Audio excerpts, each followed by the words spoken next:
Араларыңыздар урматтуу телекөрүүчүлөр, радио угармандар, республикалык штабтын пресс борборунда Кыргызстандагы бүгүнкү күнгө болгон эпидемиологиялык абал тууралуу Кыргыз Республикасынын саламаттык сактоо министринин орун басары Үсүнбаев Нурболот Төлешович маалымат бермекчи. Бул брифингти Түз абадан ЛТР, КТРК Алато 24, Пирамида 5 канал, облустук медиа борборлордун 1 радио, Кыргыз радиосу, Минкаял ФМ, Марал ФМ радиолорунан, ЛТРдин YouTube каналынан, ошондой эле Фейсбуктан Кыргыз өкмөтү, социальное правительство, 1 радио баракчаларынан, ошондой эле Кыргыз улуттук кабар маалымат агенттигинин да көрүп уксаңыздар болот. Доброе утро, уважаемые телезрители, радиослушатели. Мы начинаем брифинг в пресс-центре Республиканского штаба. О сегодняшней эпидемиологической ситуации в Кыргызстане расскажет заместитель министра здравоохранения Кыргызской Республики Үсүнбаев Нурболот Төлешович. Прямой эфир вы можете посмотреть и услышать на телеканалах ЛТР, КТРК, Алато 24, Пирамида 5 канал, областные медиацентры, на радиостанциях 1 радио, Кыргыз радиосу, Минкаял ФМ, Марал ФМ, на YouTube-канале ГТРК ЛТР, в Фейсбуке, на страницах Кыргыз өкмөтү, социальное правительство, 1 радио, также Кыргызское информационно-национальное агентство Кабар. Нурболот Төлешович, сөз сизде. Урматтуу мекендештер, ушу 13 апрель быйылкы жылкы датага биздин республикада дагы 42 жаңы COVID-19 коронавирус инфекциясы менен жугузуп алган оорулар жугузуп алгандар катталды. Алардын ичинен Бишкекте 10 адам, Чүй областынан 6, Нарын областынан 9 киши, Ош областынан 9, Ош шаарынан 5 киши, Жалал Абад областынан 2 киши жана Баткен областынан 1 киши коронавирусту жугузуп алгандыгы аныкталып атат. Жалпы жону менен Кыргыз Республикасы боюнча 419 оору жугузуп алган оорулар катталды. Жалпысынан Жалал Абад областында 91, Ош областында 128, Ош шаарынан 59, Чүй областынан 27, Бишкек шаарынан 69, Баткен областынан 5, Нарын областынан 34, Ысык-Көл областынан 6 адам ошо ковид менен жугузуп алышты. Бир сутканын ичинде стационардан 13 пациент айыгып чыгарылды. Жалпы жону менен республика боюнча башынан 67 пациент айыгып, сакайып, аман-эсен үйүнө чыгарылды. Ушул эле учурда медицина кызматкерлери 16 учуру катталып, 9-у Бишкек шаарынан, 4-ө Ош областынан, 2-ө Ош шаарынан, 1-ө Баткен областынан катталды. Баштан бери келаткандан ушу медицина кызматкерлери ооруп калган, жугузуп алган учуру 79 учурга барып калды. Жанакындай жугузуп алгандардын арасынан 224 аял кишилер, 195 эркектер. Азыр өткөн суткада жугузуп алгандардын ичинен 23 аял киши болуп, 19 эркек.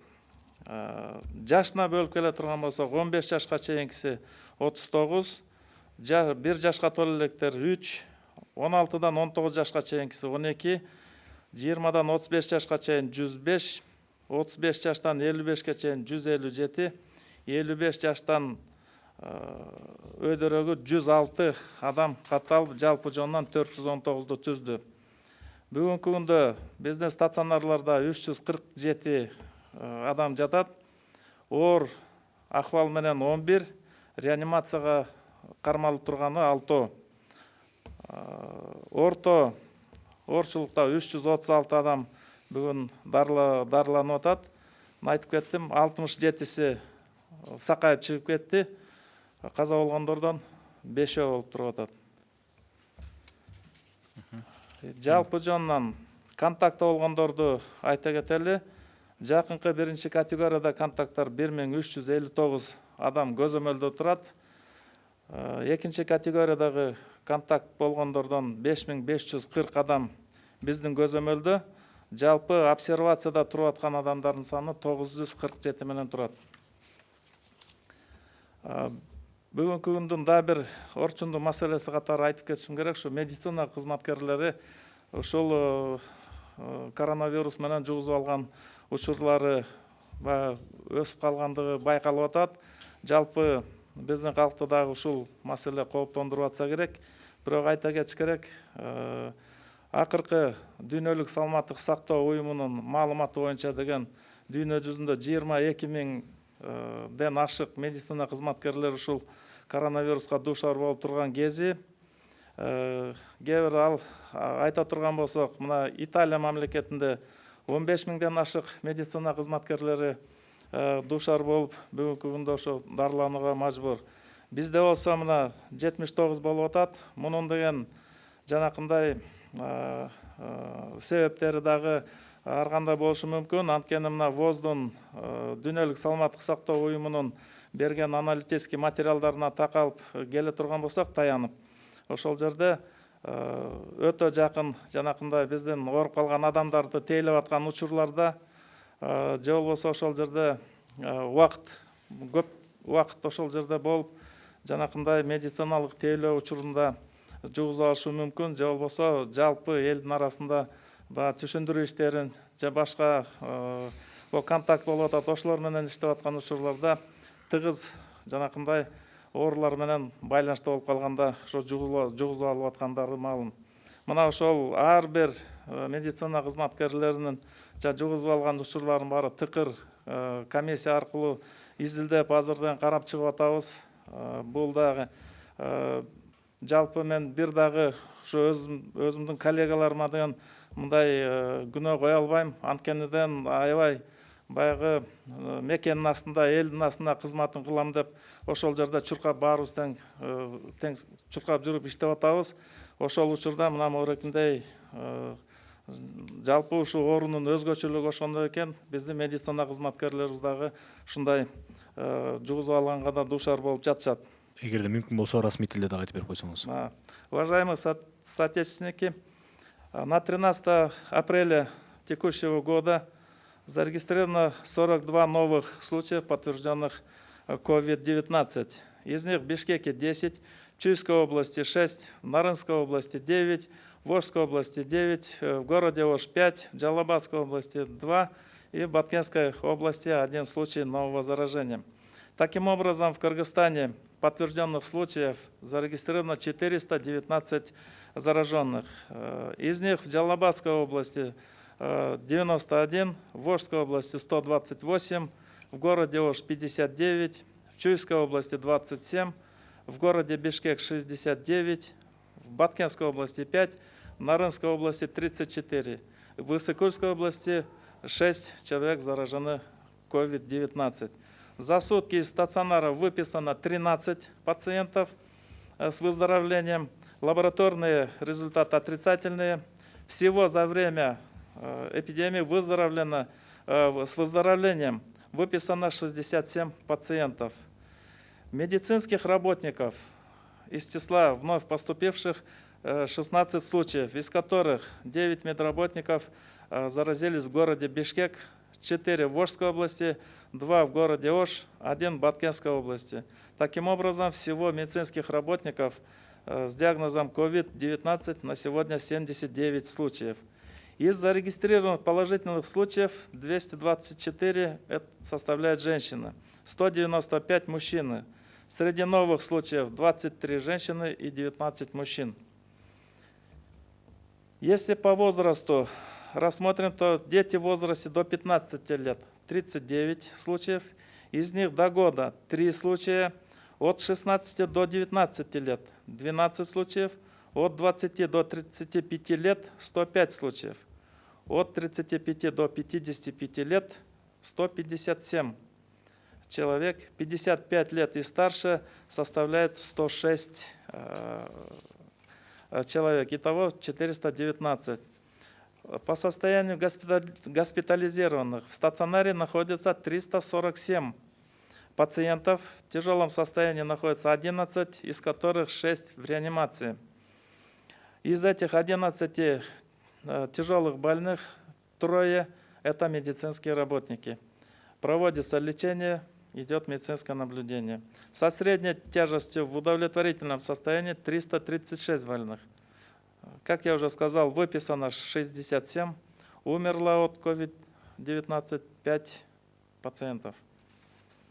Вот, близкие контакты на сегодня составляют 1359 человек, за которыми ведется интенсивное наблюдение, проводятся профилактические мероприятия. Другие контакты, то есть контакт с низким риском, составляет 5540 человек. На обсервации по Кыргызстану находится 947 человек.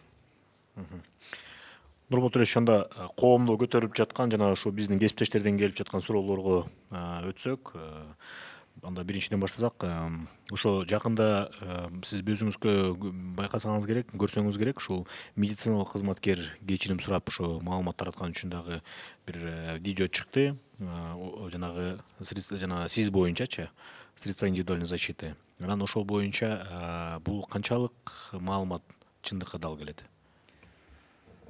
Бул Минздравтан да ушу кооптонуу бар. Анткени биз координаторлор менен, жетекчилер менен тыгыз жумуш алып барып атабыз. Иштеп аткан медициналык кызматкерлерге андай жанакындай үстүртөдөн мындай кысым көрсөтпөө аракетин жүргүзгүлө деп айтып атабыз. Анткени ал жерде ар бир медицина кызматкерлери кандайдыр бир көйгөйдү айтышы мүмкүн. Эртең күнү кайра келип жанакындай телевидение чыгарып, же болбосо соц тармактарга чыгарып кечирим сурап атканы бул негизи туура эместикке барат. Биз муну тийиштүү иштерди азыр түшүндүрүүлөрүн жүргүзүп иш алып барып атабыз. Өлкөнүн түштүк жакта буга чейин баарыбызга белгилүү ушул жанагы өзүн дарт жуктуруп алган дарыгерлер да болгон. Анан ал боюнча дагы Бишкектен группа кетти эле түштүккөчү. Ошолор боюнча кандай иштер жүрүп атат? Туура, мына Ала Бакар районунда ошо биринчи жанакындай 5 медициналык кызматкерибиз ушул ковидти жугузуп алгандан баштап эле бизде жанакындай кооптонуу пайда болуп, ушул саламаттык сактоо министрлиги астында атайын топ уюштурулуп, ошо тийиштүү кызматтардан 3 кишини топтоп биз түштүк регионуна жөнөттүк. Анткени ал жерде дагы мына күндөн күнгө катталып аткан учур.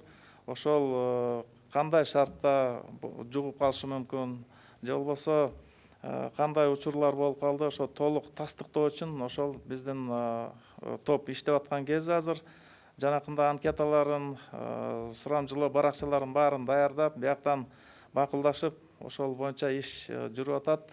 Булар тезирээк иштеп келгенге деп биз жанакындай жолдомо бердик эле. Ошол келгенден баштап биз дагы убагында жанакындай сунуштарды берип, ушул боореки жугузуп ала турган жолдоруна деген бир бөгөт койгонго аракет көрүшүбүз керек. Бүгүнкү күндө Жалал Абад областында бул биздин топ иштеп атат. Буга чейин дагы айтылып кетти эле ушул компенсация маселеси деп. Ошол качан медицина кызматкерлери компенсация ала баштайт жана бул процесс узак мөөнөткө созулуп кетпейби? Анткени акча каражаты азыр керек болду деп дагы кайрылып атышты.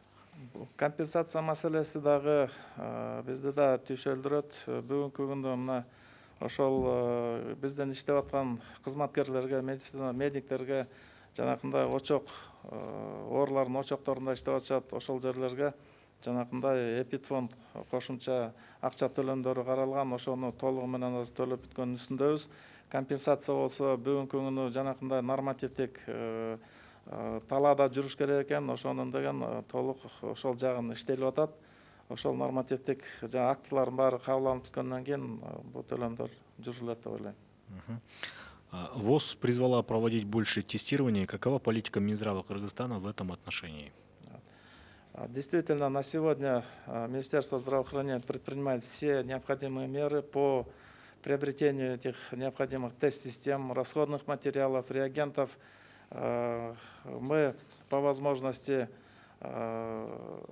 ведем большую переписку и с Министерством иностранных дел, с посольствами, с большими поставщиками, чтобы не было у нас перебоев в тест-системах. На сегодня, чем больше тестирования, действительно мы находим больше положительных результатов. Соответственно, мы очищаем наше общество от источников инфекции. Действительно, вот это большая работа. Политика Минздрава в этом отношении, я думаю, соответствии с рекомендациями ВОЗ. Мы по возможности будем стараться использовать передовые технологии. Это ПЦР-исследования, которые действительно показывают наиболее точные результаты. И работа в этом направлении у нас она идет непрерывно. Ушуга эле окшош суроо экен. Дүйнөлүк саламаттык сактоо уюму экспресс тесттин натыйжалуулугу төмөн болуп жатат деген таризде колдонуудан баш тартып турууну да сунуштаган. Буга кыргыз медицинасы кандай карап жатат? Бүгүнкү күнү экспресс тест системалар келген. Ушул бул ушундай дүйнөнү каптаган чоң оорулар болгондо деген баягы мыйзам ченемдүү нерселер, анткени ошондой препараттар, жанакындай тесттер чыгып ишке колдонулат. Бүгүнкү күндө мына бул экспресс тесттерден жанакындай жыйынтык бере турган немеси төмөнүрөөк болот. Анткени бул диагноз койгонго бул экспресс тесттер колдонулбайт.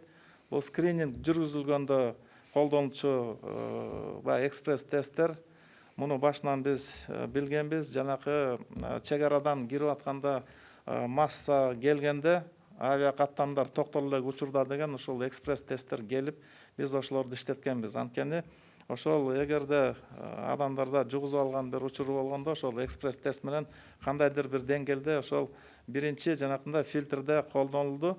Кийинки азыркы күндө кандай кылабыз? Биз азыркы күндө жанакындай так эле ПЦР тест системаларга өтүп, экспресс жанакындай тесттерди болсо биз чек арадан бизге келип аткан, тышка кетип аткан жанакы чоң көлөмдүү автоперевозкалардын баягы айдоочуларын текшерип, өткөн адамдарга бизден чыгып кетип аткандарды дагы экспресс текшерип беришибиз керек. Ошого колдонуп атабыз. Мындан тышкары экспресс тест системаларды жанакындай эпидемия бүтүп калган бир убакыт келет. Ошол кезде деген биздин жанакындай калың катмар элдин арасында деген ушу кандайдыр бир деңгээлде ушу COVID-19 вирусу дагы эле калып калган жокпу деген таризде биз изилдөөлөр жүрөт. Ошого биз бул экспресс тесттерди колдонобуз. Ушул Минздравдын саламаттык сактоо министрлигинин ошол күрөшүнө коронавирус боюнча илдет менен күрөшкөнгө ошол саламаттык сактоо уюмундагы профсоюз уюмдары кандай жардам берип атат?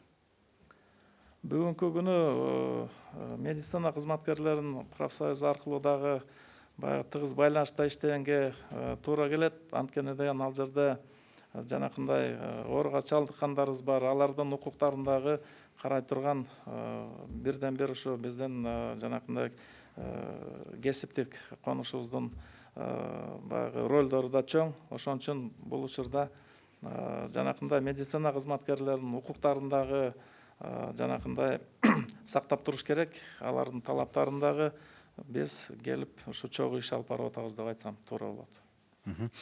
Удается ли Минздраву параллельно решать и другие вопросы по развитию здравоохранения? Не остановилась ли работа по решению задач, принятой национальной программы развития сектора до 2030 года?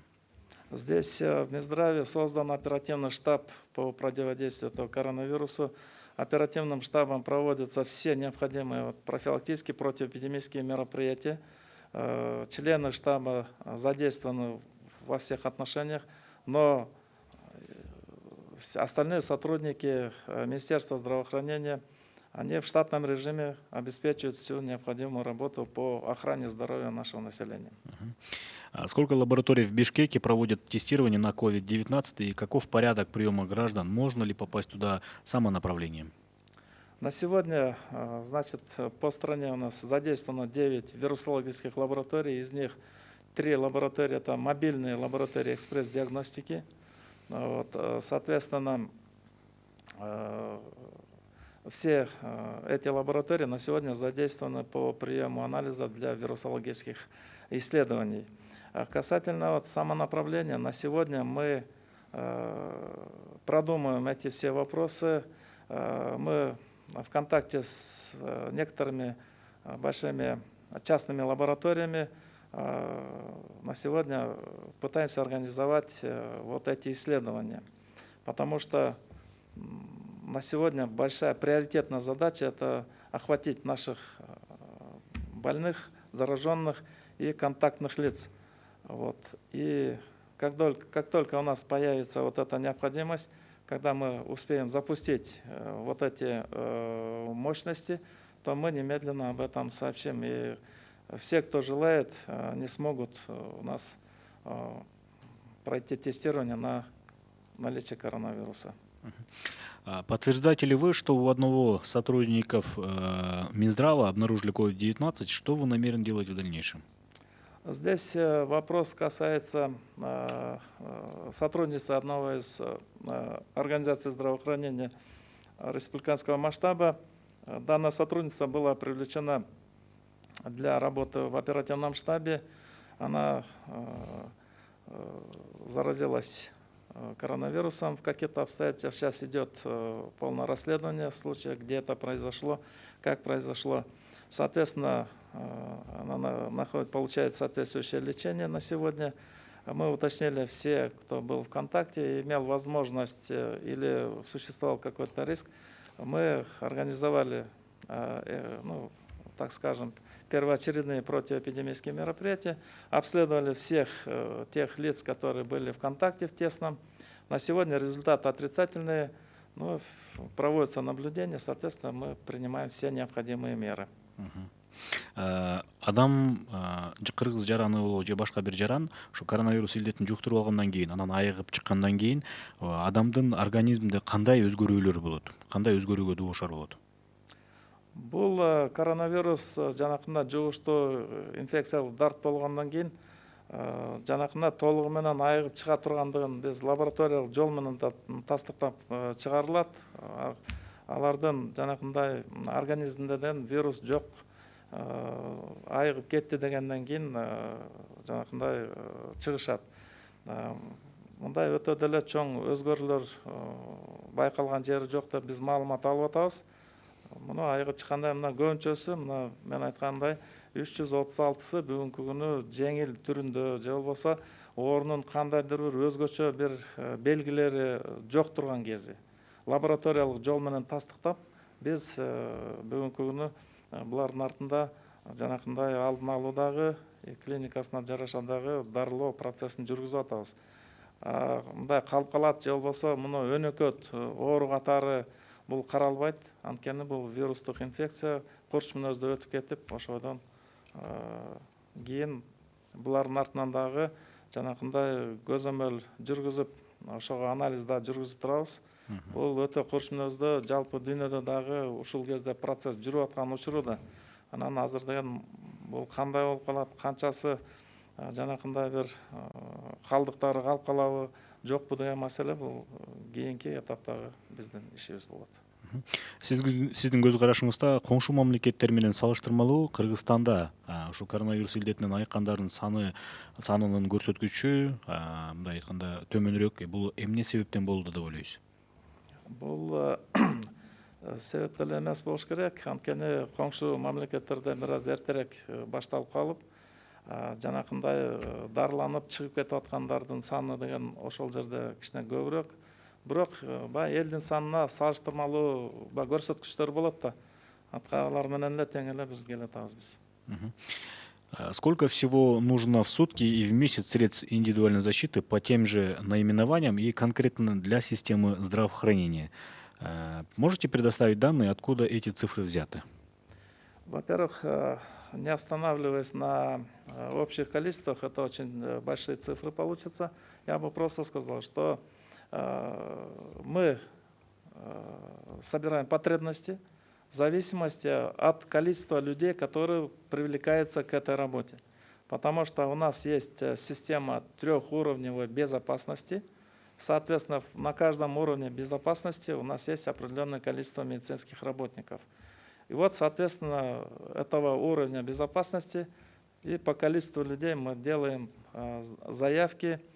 Такие заявки мы подготовили в международной организации, вот, по получению донорской организации. Все эти расчеты сделаны на тех фактических материалах, на фактических цифрах.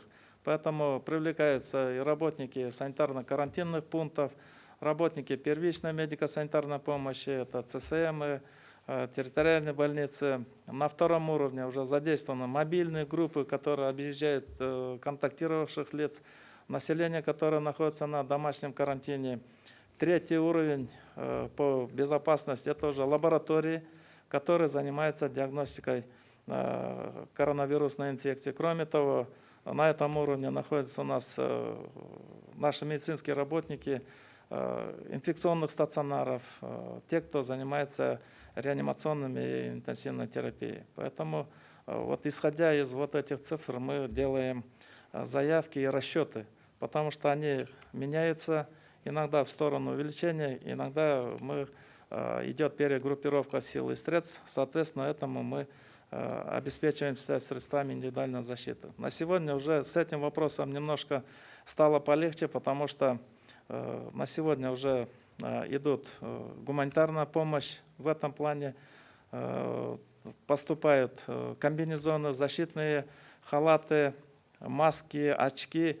Буквально вот за последние 2 дня мы получили 600 бесконтактных термометров, поступили 50 тепловизоров дополнительно для того, чтобы мы могли обеспечивать термосканирование вот тех подлежащих контингентов. Поступают перчатки, маски. Это немедленно составляется разнарядка, и мы почти ежедневно направляем во все регионы средства индивидуальной защиты для того, чтобы мы могли обеспечить тот уровень безопасности, который необходим при работе с коронавирусной инфекцией. Канчалык деңгээлде ушул COVID-19 илдетин жуктуруп алган жарандар менен биргеликте ошол жерде кызмат өтөп жаткан саламаттык сактоо кызматкерлери өзүнүн жеке коргоочу жабдыктары менен камсыздалгандыгы канчалык деңгээлде камсыздалган алар?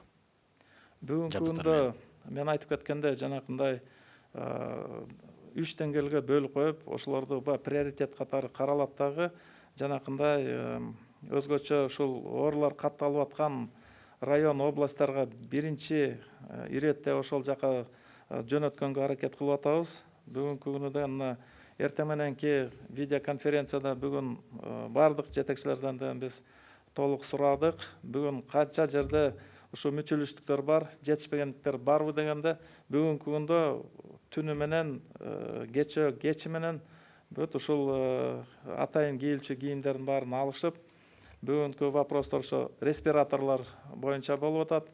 Ошо респираторлор дагы келип болгонун деген биз биякта запаста кармабай түзмө-түз эле ошол тийиштүү жерлерге жөнөтүп атабыз. Бул жерден аракет көрүлүп атат.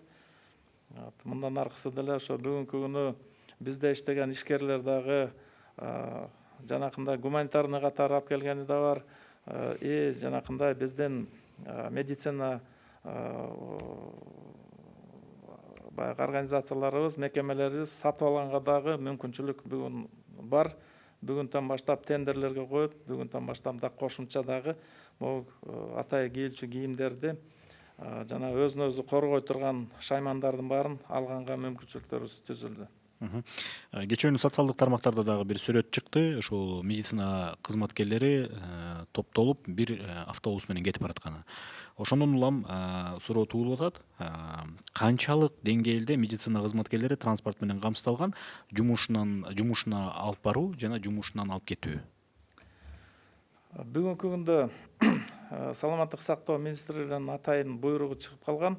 Ар бир жанакындай биздин мекемелер атайын жанакындай дежурстволорду бекитирип уюштурулган, жанакындай иштеген кызматкерлерди керектүүсүн алып кетип, кайра алып кетип үйүнө жеткизип турган маршруттарынан өйдө бекитилип, ошол иштерди жүрүп атат. Мындан тышкары бизде дагы жанакындай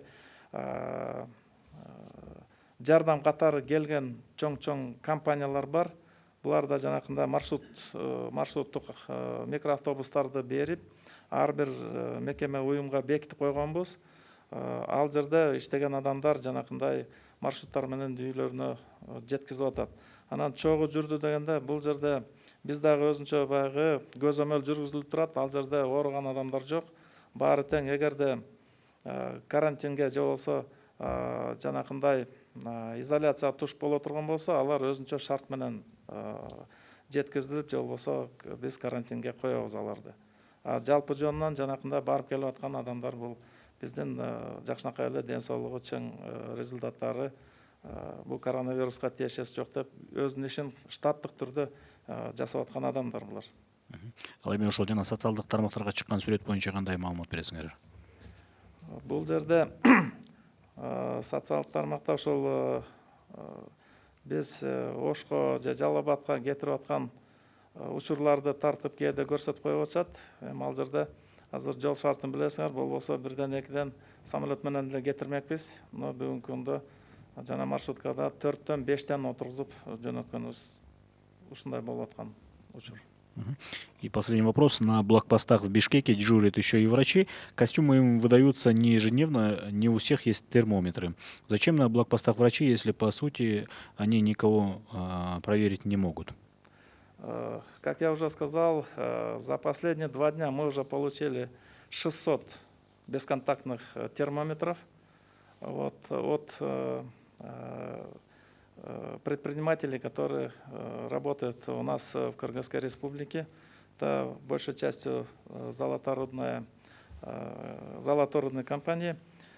И получили 50 тепловизоров. На сегодня все блокпосты в городе Бишкек мы им выделили 100 бесконтактных термометров. И по всем областям уже распределили и термометры, и средства индивидуальной защиты. На сегодня этот вопрос уже имеет решение. Рахмат, урматтуу телекөрүүчүлөр, радио угармандар.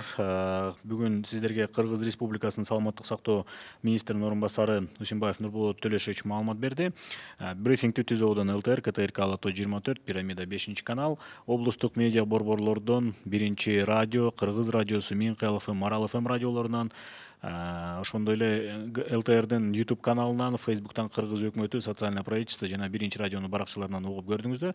Ошондой эле Кыргыз улуттук кабар маалымат агенттигинин дагы түзүүдөн көрүүгө шарт болду. Уважаемые телезрители, радиослушатели, вас проинформировал заместитель министра здравоохранения Кыргызской Республики Усимбаев Нурболот Төлөшевич. Прямой эфир вы могли посмотреть и услышать на телеканалах ЛТР, КТРК Алато 24, Пирамида 5 канал, областные медиа-центры, на радиостанциях ЛФМ, 1-радио, Кыргыз радиосу, Мин КЛФМ, Марал ФМ, на YouTube-канале ГТРК ЛТР, в Фейсбуке, на страницах Кыргыз өкмөтү, социальное правительство, 1-радио, также через Кыргызское национальное информационное агентство Кабар. Спасибо вам за внимание.